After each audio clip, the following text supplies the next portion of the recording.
Just want to say good morning, good morning, good morning.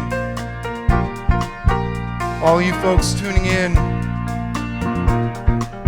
on this beautiful November morning. Oh yes, El Día de los Muertos. She's with us once again. Won't you welcome our featured soloist, Miss Laura Vivas. Good morning.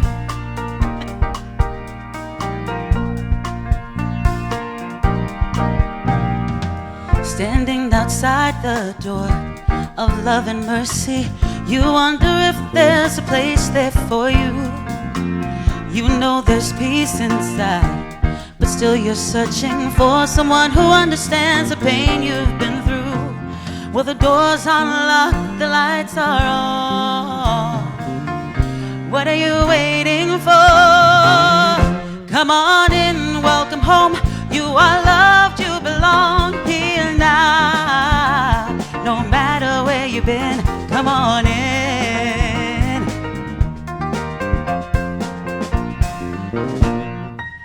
You'll find a place of rest in the arms of spirit.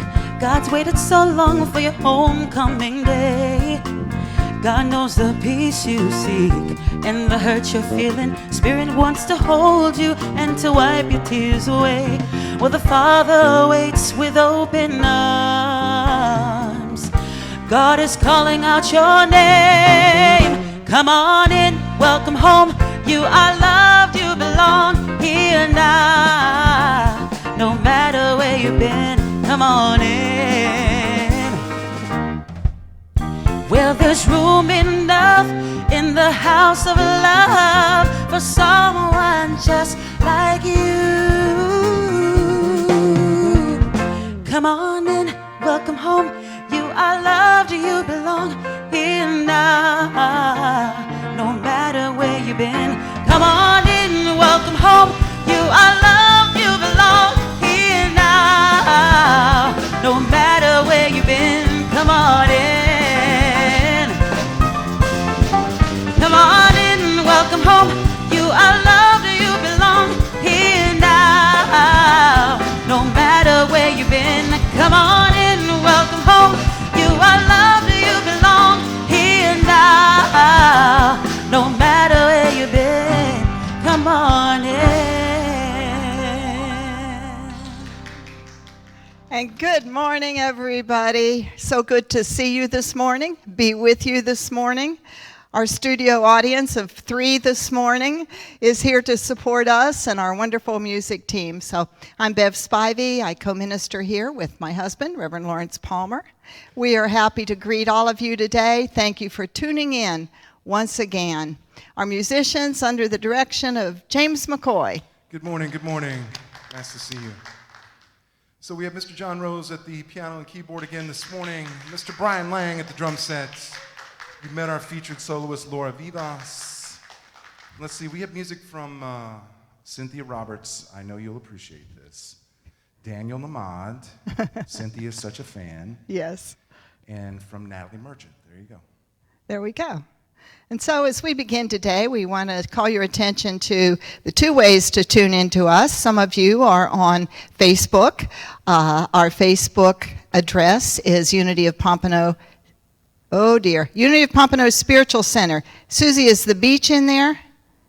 Unity of Pompano Spiritual Center. I think that's it. And then our website, unitypompanobeach.org. And on our website, we live stream. And it stays on the website during the week. After that, there are audio recordings of Lawrence's lesson every Sunday, or whoever's giving the lesson. Usually it's him. And you can access those throughout the year by going to the link at the top of the website where you'll see a link for Sunday services. So we invite you to come to our website often. All of our activities are listed there. Ways to contact us. If you want to let us know what's going on in your life, ways to contact the chaplains, ways to contact the office, all through that contact link. But if you have prayer requests, and really we encourage you to send us your prayer requests. There is a prayer request link as well. A chaplain will always respond. If you would like that response to be by phone, they will call you. If you want to just know someone is praying with you, not only will one chaplain, but our whole chaplain team pray with you about your prayer request. So do take advantage of that. Unity is founded on prayer. This week, the things that we have going on are, of course, book club. I'm looking forward to that. Before the Fall is the book we are going to be discussing, the one we just read. And then you can look on the website. It's time to start reading. We meet the first Wednesday of every month at 7 o'clock by Zoom. So everything that we have going on here is virtual while we continue through this year of pandemic. And we are happy to invite you, any of you, to come in, ask friends, family, come into our Zoom meetings and activities. It does require registration. That's how we keep it secure. So by going to the website, there's always a link there to click on and make that secure. Of course, this is voting week. We encourage you, if you have not yet voted, please do so. As you can see in the news, we have record turnout of people exercising their right to vote. So we encourage you to do so. And we stand by here with our team of chaplains and all of us upholding each other in the thought of unity principle number 3, which is the law of mind action. Thoughts held in mind produce after their kind. Be aware that through all of the fear and anxiety and naysayers and troublemakers, it is important that we keep our thoughts focused on moving forward with peace, with harmony, with good decisions through our leadership, with the right people being elected who are ready with their heart to serve this country, and with our citizens being able to learn to get along through whatever is coming our way. So let us focus on thoughts held in mind and keep our thoughts on the positive and keep our expectations on the peaceful. So that's the end of my sermonizing. What else have we got going on? Our theme. All year it's been perfect vision, keeping your focus on looking at the broader picture and knowing that God is always there with potential for good possibilities. And so as we move into November, the theme is appreciation. We love the month of November, don't we? The weather cools, the hurricane season is usually finishing up, and so we focus our thoughts on those of appreciation. We know that builds our soul and it builds the energy around us as well. with that feeling of appreciation. And the affirmation, appreciation fills my heart and fuels my gratitude. Appreciation fills my heart and fuels my gratitude. And with that thought, we move into the daily word today, which is remember. As James said at the opening, it's Day of the Dead.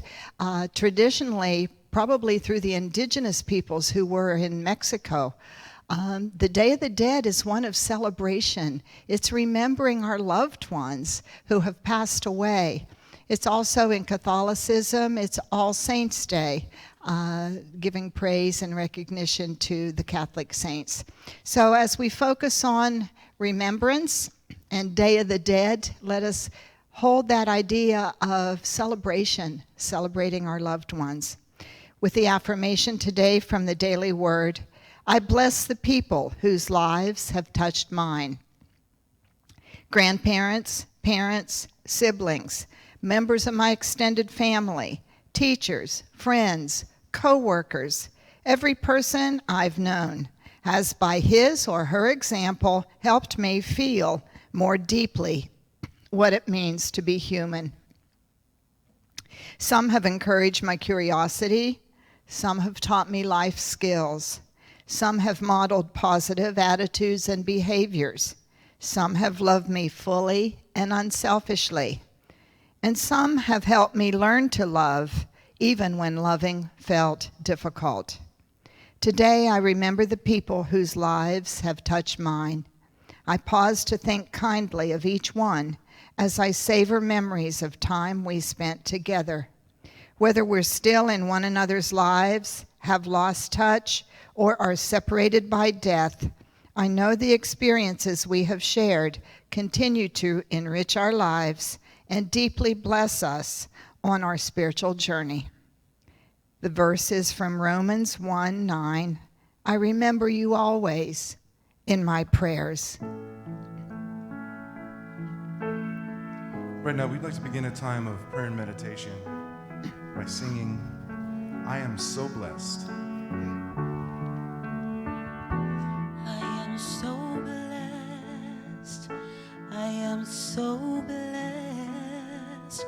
I am so grateful for all that I have. I am so blessed. I am so blessed. I am so grateful. I am so blessed.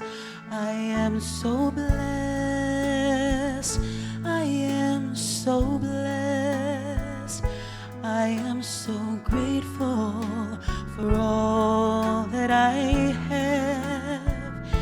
I am so blessed. I am so blessed. I am so grateful. I am so blessed.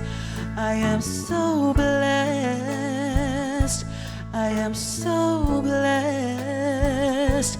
I am so grateful for all that I have.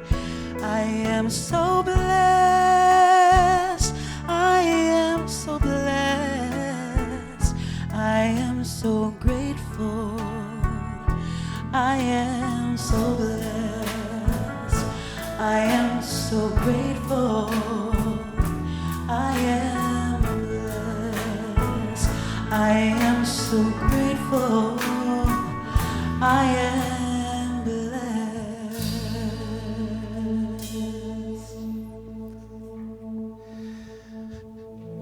I invite you now, wherever it is that you may be, to take this time to be still. And to begin, you can give your body permission to relax, to let go, to let be. And with that loving permission, your body will immediately move its focus from the outer to the inner. You can give that same loving permission to your mind, just to be present. No need to think and process and plan, but just to be. And with body at ease and mind at ease, your awareness is free to commune with Spirit. To move to that place deep within your heart where you meet Spirit in perfection, in completeness. And as you notice your breathing, even and regular, complete. With each breath, your awareness moves deeper and deeper into your heart. And there in your heart, you find a place of remembering, a place of recalling all those who have touched your life and all those whose lives you have touched. And you feel the goodness of that. You have that sense of belonging to something bigger than just yourself.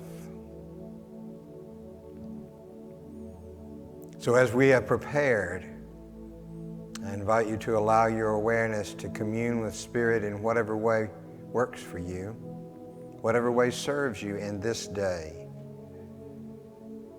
Whether it is a deep and profound stillness within you, it may be joy and light and sound, but it is you and it is Spirit present in completeness, in power, in peace. So let us share in this experience, both individually and as one, in the stillness together.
Now, as you prepare to move your awareness back to your body, back to your space and your time, you know that even an instant during which your awareness is immersed in that deep of your heart, that healing and transformation take place.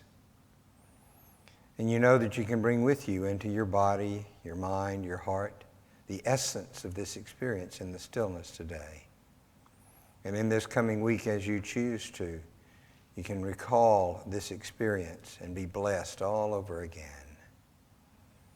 So with a deep sense of gratitude for this time together, I invite you to take a deep, slow breath in through your nose and hold it for a moment. Exhale slowly, deliberately through your mouth. And when you're ready, open your eyes as we sing Alleluia. Alleluia, alleluia, alleluia, alleluia, alleluia, alleluia, alleluia, alleluia.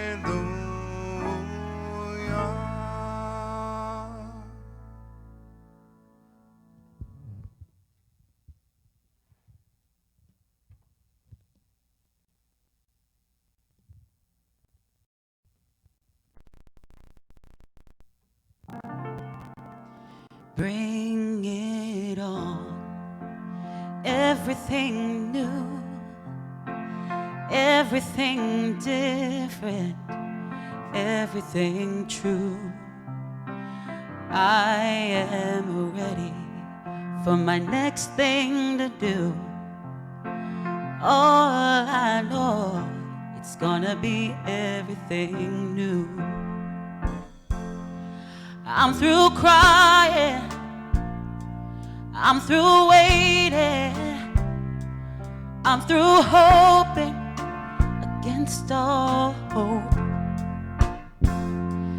I'm through longing for something good that'll never return. Think I finally learned, so bring it on. Everything new, everything different, everything true.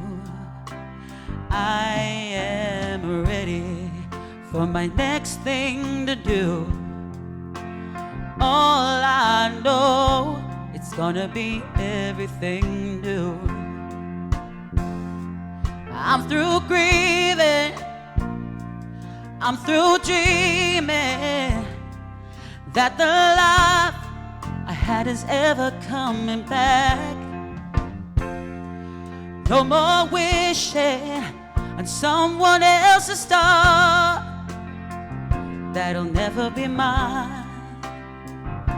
I think it's time to bring it on. Everything new, everything different, everything true. I am ready for my next thing to do. All I know, it's gonna be everything new. I've survived many times before, yeah. Broken heart, it slammed the door. I'll be alright, yes I will, once more, just as I did back then. I'm gonna rise again, so bring it on. Everything new, everything different, everything true. 'Cause I am ready for my next thing to do, yeah. All I know, it's gonna be everything new. So bring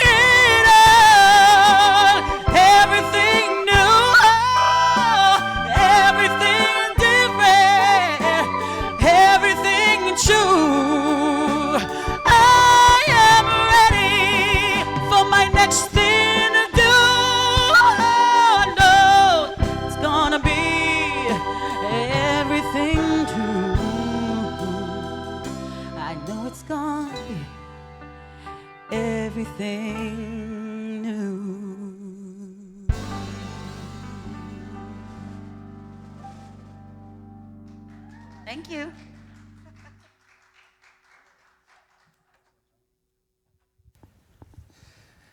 Well, you know, I don't know whether songwriters really expect their music to be improved as it is sung by other people, but I think you just did it. All blessings to Daniel, but... I think Daniel would like that version. Yes, very, very good.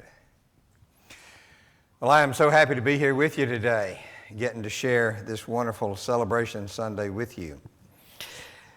I'm going to take two stories from Scripture and kind of blend them in together this morning. The first one comes from Luke chapter 10, the story known as the Good Samaritan. On one occasion, an expert in the law stood up to test Jesus. "Teacher," he asked, "what must I do to inherit eternal life?" "What is written in the law?" he replied. "How do you read it?" He answered, "Love the Lord your God with all your heart, with all your soul, with all your strength, and with all your mind, and love your neighbor as yourself." "You have answered correctly," Jesus replied. "Do this, and you will live." But he wanted to justify himself, so he asked Jesus, "And who is my neighbor?" In reply, Jesus said, "A man was going down from Jerusalem to Jericho. And when he was attacked by robbers, they stripped him of his clothes, beat him, and went away, leaving him half dead. A priest happened to be going down the same road, and when he saw the man, he passed by on the other side. So too a Levite, when he came to the place and saw him, passed by on the other side.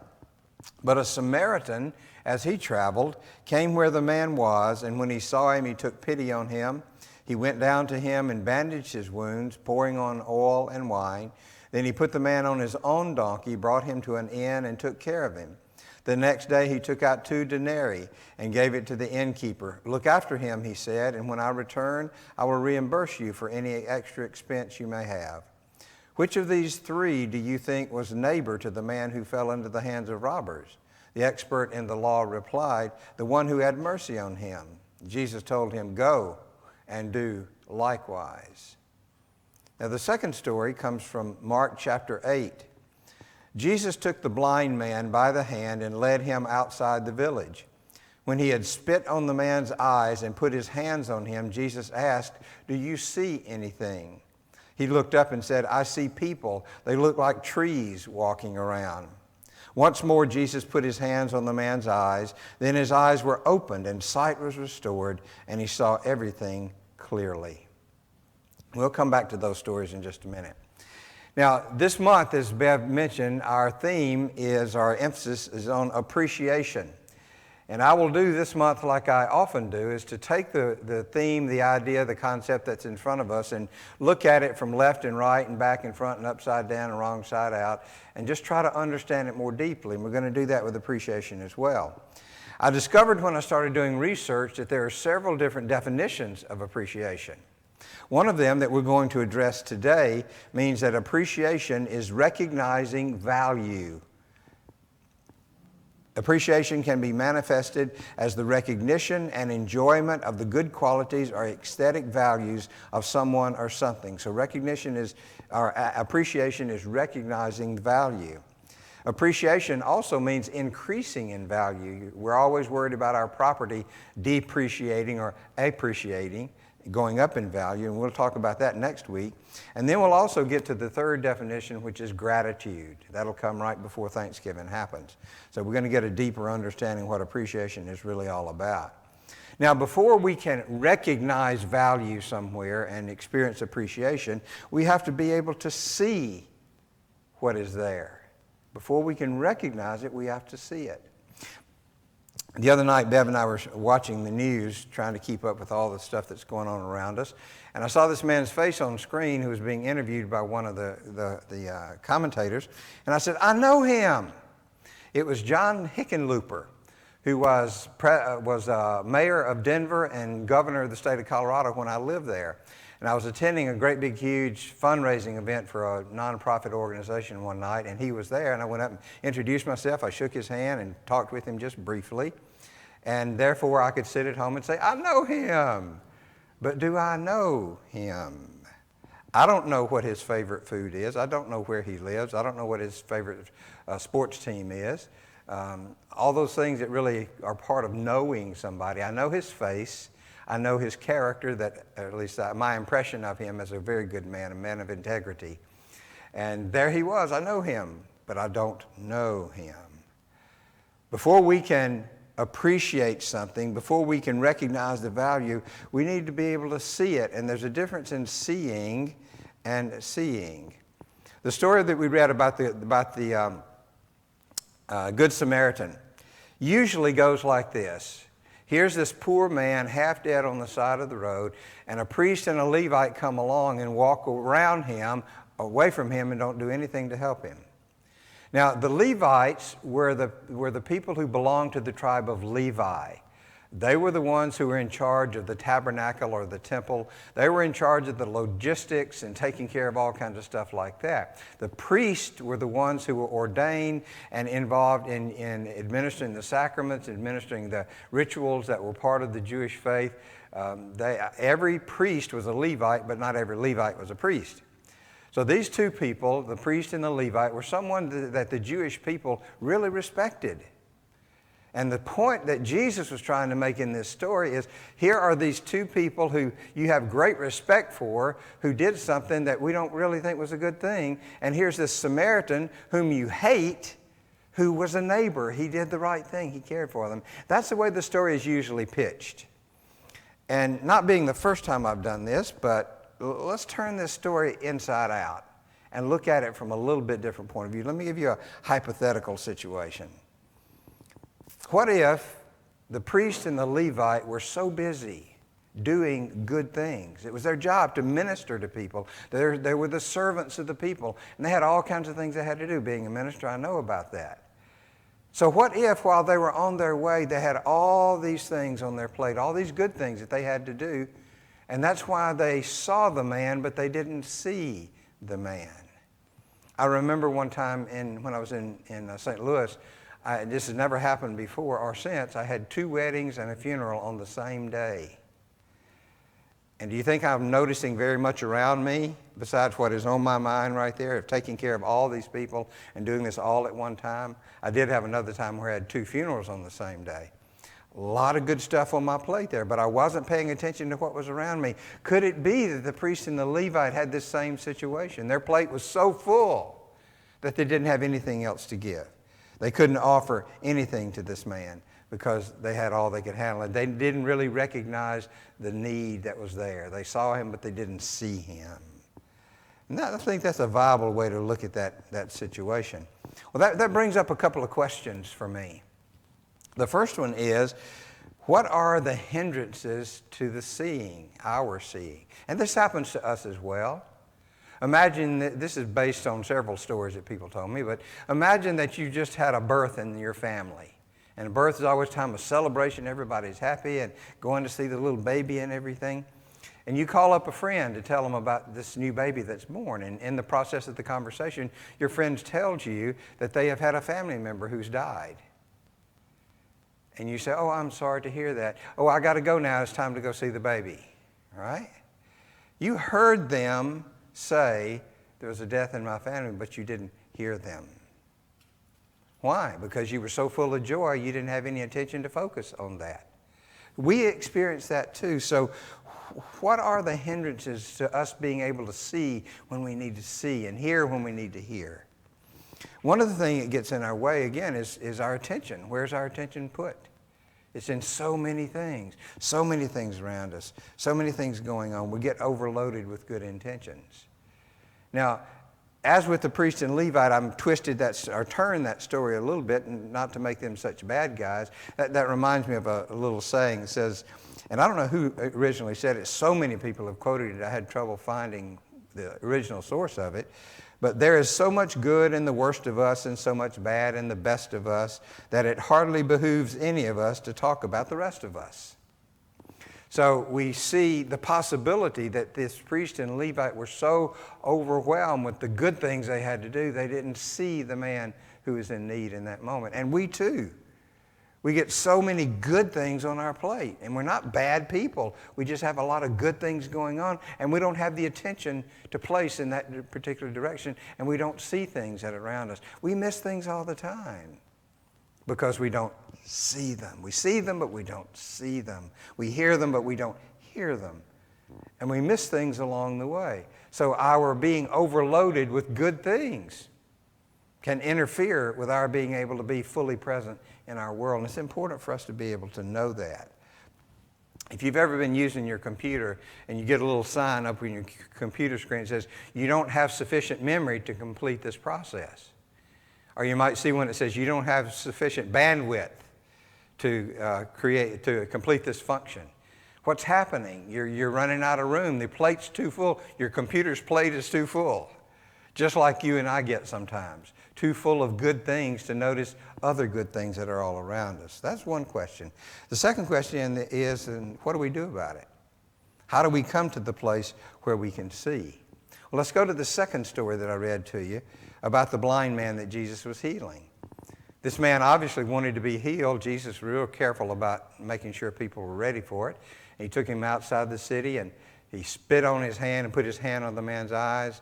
And the man said, okay. And Jesus said, can you see? And he said, well, I see dark and light and I see shapes moving around, but it's all fuzzy and everything. So Jesus second time touched him. And after that second time, he could see clearly then. Well, I think this gives us a hint about what we can do for ourselves. And that is to take our spiritual life deeper. It took a second application of that healing energy for that man to be able to see. Perhaps it is true for us as well that we need to go deeper in our spiritual life to be able to see.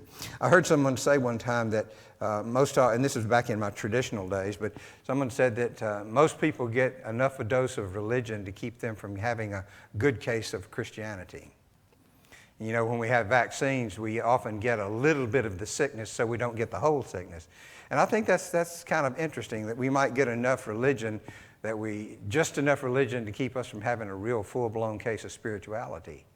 Perhaps that's happening to us, and we need to do something about that. We need to look deeper within us. Well, you hear all the time around here about prayer. You hear about meditation. You hear about study. We have all kinds of classes going on to offer you that.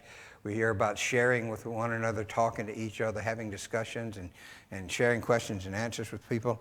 And in that lies the possibility of us coming to the place of being able to see and to hear when we need to. So could it be that we could use this time to kind of clean our plate up? To take a look at what's on our plate and say, is this really, really important? There's a matrix of important and urgent. If you're into this, sparks any interest at all, go Google it. Google important/urgent matrix. And it talks about how some things are important but not urgent, some things are urgent but not important. And finding that balance with those two dynamics going on is really helpful for us, because I suspect most of us have our plates pretty full of stuff that may be important but not urgent. They're not as important as other things that are around us. And it doesn't matter whether your plate is full of little bitty things or big things. If it's full, no matter how important the next thing is that comes along, we won't be able to fully hear it. We won't be able to fully see it. So we can use our time of prayer and meditation and study to examine our plates, if you will, and see, what am I carrying around that is consuming my attention? What am I carrying around that is consuming my energy, that's requiring me to look right here instead of looking around me? And I suspect that most of us will find, not that we're bad people and not that we're carrying bad things around. It's just the things that we're carrying aren't really important enough for us to carry them around all the time and hinder us from being able to see what is more important. And we can do this in a loving, caring way. It doesn't have to be a judging sort of way. Oh, I shouldn't be carrying this around. I got to get rid of this, and just beat yourself up over it. No, that doesn't work very well at all. But a matter of saying, okay, I've been thinking about this situation, remembering this situation for 10 years.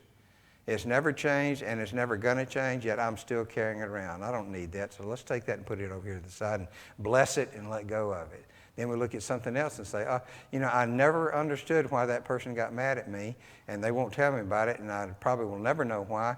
Why am I carrying that around still? So you take it, you bless it, and you put it aside, and you start clearing your plate off.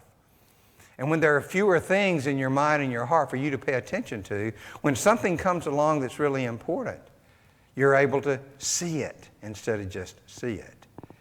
When someone speaks to you about something that's going on with them, you're able to hear them really hear them, because you have room for it. You have the bandwidth for it, if you please. We have the memory for it, if you please. For us to be able to say, hey, this is important. I need to pay attention to this. Another technique that you can use that I use very often, people all the time say, Lawrence, I remember when you said that. And that is asking the question, is this mine to do? We often carry things around. They aren't bad things. They aren't wrong things. They're just things that aren't yours to do. And yet there they are. You're carrying around, you're taking responsibility for them, and they're not yours to do. So if we can find those things within us that are really not ours to do and say, okay, there you are, bless you, and put it aside. And reserve our energy, our focus, our attention for the things that are ours to do.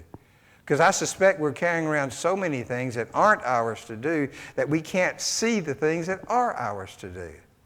Now again, does that make us bad people? Not at all. That's just the dynamic that's going on, and we are in charge of it. We have the power, we have the authority to do something about it, to recognize what is most important and get rid of those things that are less important, or at least put them aside. Postpone them, if you will. If you got something going on that's going to happen in a year and you can't do anything about it now, well, put it aside and wait a year. Be honest about those things that are within you. And I would also encourage you to be willing to laugh at yourself. Sometimes I look at my mind and I say, oh my goodness, why is that going on like that? And looking at it from outside, it's hilarious to see this reasonably intelligent person doing these stupid things that really burn up time and energy that aren't really important. So I can take those and I can set them aside and create room for those things that are. Now, if the scribe, or the priest and the Levite had taken time before they left home, before they got up that morning, and said, I'm going to take everything off of my plate that's not really important to make room for what else is going on around me, do you think that story would have been different? I think they would have seen that man who needed help, and they would have stopped and they would have helped him if they had had the room to notice it, if they had had the energy and the focus and the attention at their disposal in that moment to add that person to their concern. I think the story would have been different. And it can be for us too. And without worrying about everything that we miss in the world, I would challenge you, especially during this month of appreciation, of recognizing the value that is around us. Take your time for prayer and meditation and study and processing and thinking to clear your plate off a bit. And when you get up in the morning, whenever it is that you do your quiet time, your meditation time, say, I am going to live this day in a consciousness of appreciation. I am going to live this day in a consciousness of recognizing the good qualities or aesthetic values of someone or something that is around me. And I'm going to be much less likely to miss things that are really important. I challenge you to do that. And do it lovingly. Do it carefully. Say, here I am, and I go out into the world with a consciousness of appreciation. And just see how that works out for you.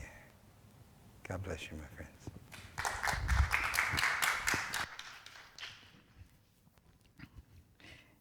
You know, as we reach this time of what used to be offering time when we're all here in the sanctuary, but now it's a time to call your attention to the value. And as we are in this month of appreciation and appreciating the value of things, seeing the value that is there, I would ask you to take a look at Unity of Pompano Beach. See what the value is for you. Many of you tune into Power Hour. Our licensed Unity teacher, Cynthia, is one of our staff people. When you give to Power Hour, you are giving to help us keep Cynthia on the payroll. And she does so much above the small amount she is paid, believe me. She does a lot of volunteer work as well. But as it goes to value, we love our live musicians, and you've been so supportive of continuing to give so that we can keep live music, we can keep our staff going, and we can keep looking forward to see what is new. We're in a new age now with things virtual. We have purchased new Zoom and live stream and platforms that are helping us reach you. So think about the value, won't you? And continue to give those that have. And if you're new and you're new to the idea of giving to support a spiritual center, consider it. We know we're worth it, and we pledge ourselves to use your money wisely, and know that Lawrence and I and our board, our staff, also give. So thank you so much, and let's bless with our offering blessing. John has put for us on the screen ways that you can give, to donate, either easily through credit card donations or your bank. But we thank you, whatever way you use. Our blessing is called our good blessing. With a grateful heart, we acknowledge God as source of all that is, and today we let go of any concern of lack, and we allow good to unfold in our lives. Good is ours. Good and more good is ours. And ever-increasing good is ours. Everywhere we go, we see this good. We feel it, we experience it, we freely give it, and it multiplies itself around us. And so it is. Amen.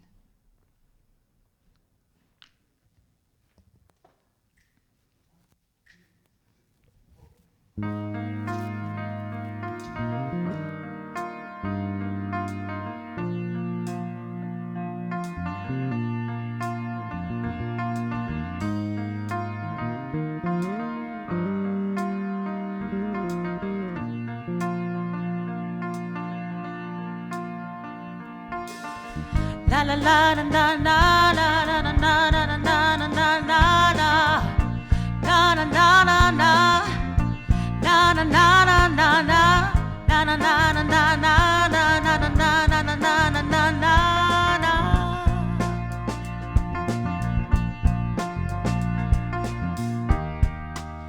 You've been so kind and generous. I don't know how you keep on giving. For your kindness, I'm indebted to you. For your selflessness, my admiration. For everything you've done, you know I'm bound to thank you for it. Na na na na na na na na na na na na na na na na na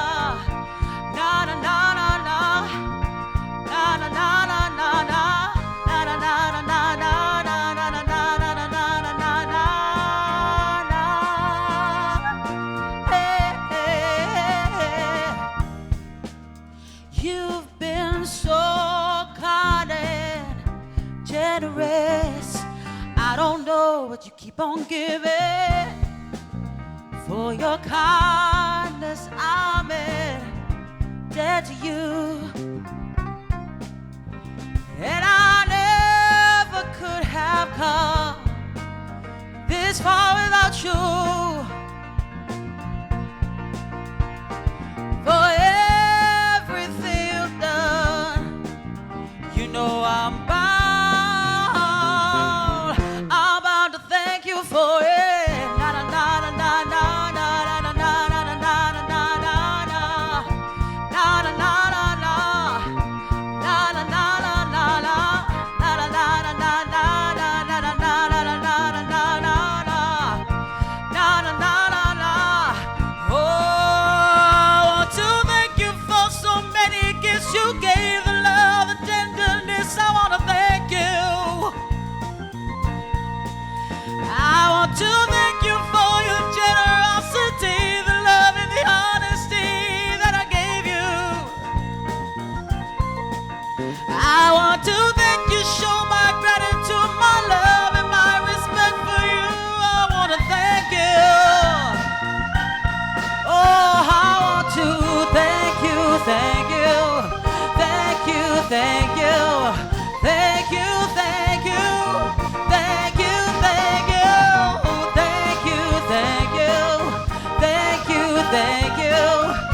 thank you, thank you, thank you, thank you, thank you all too. Thank you, thank you, thank you, thank you, thank you, thank you.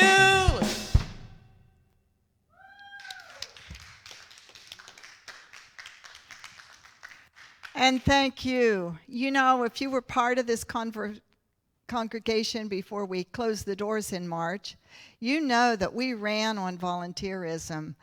And our volunteers have continued. So a big shout out thank you to Peggy and all the community service workers that help us, and Jeff and Jim and Michelle and Amy and James, our musicians. Cynthia, certainly. So many of you. John Guerin, Susie in our office. All of our folks go above and beyond. So we thank you from the bottom of our hearts for all that you've done, for all you continue to give. And we see ourselves in this new way. And hey, we're getting used to it. It's going to be okay. So let's bless each other. What? I know. I'm a cheerleader. Always have been. Just ask my poor kids. Here we go with blessing each other. The light of God surrounds us. We are the light of God. The love of God enfolds us. We are the love of God. The power of God protects us. We are the power of God. The presence of God watches over us. We are the presence of God. Wherever we are, God is, and all is well. Let there be peace on earth, and let it begin with me. Let there be peace on earth, the peace that was meant to be. God has created family are we. Let us walk with each other, perfect harmony. Let peace begin with me. Let this be the moment now. With every step I take, let this be my joyous vow.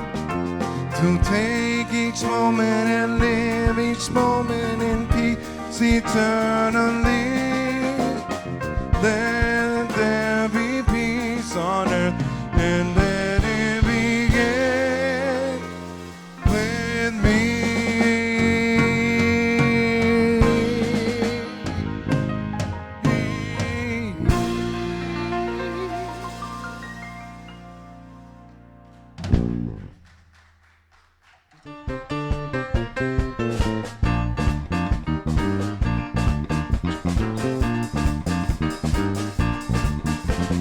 Blessings are falling, are falling, are falling. Blessings are falling like a sweet, sweet rain.